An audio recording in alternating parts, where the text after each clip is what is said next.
Hi guys! For today's video, magbabike tayo. Alam niyo ba kung saan tayo pupunta guys? Pagbibigyan na naman natin si Martina na makita ang kanyang idol na si Lucilla. Ang sarap nga magbike guys, ma-exercise ka. Tapos hindi naman siya super layo. Tingnan niyo naman si Reby, first time niyang pupunta doon na nakabike.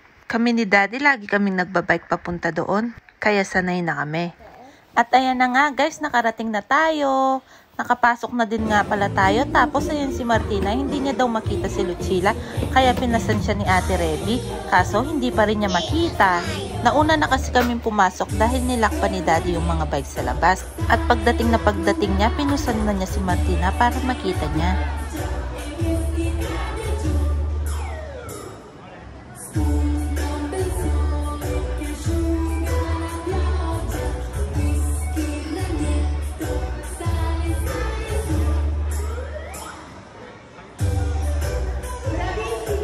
Yun na lang ang mga kinuha kong video na kinanta ni Lucilla, guys.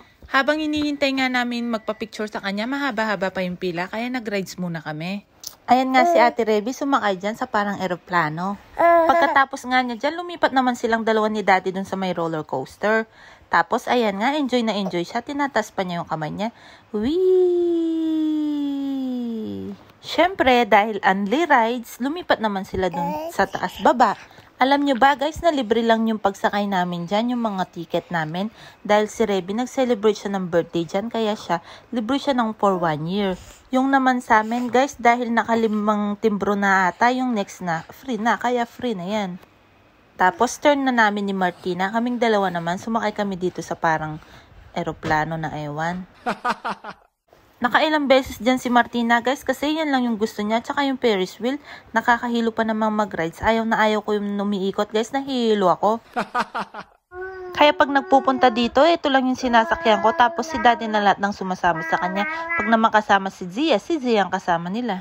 Abangan nyo yung part 2 guys. Nakakuha tayo ng stuffed toys at mga bola. Thank you guys for watching. God bless. Bye. Bye guys. I love you all.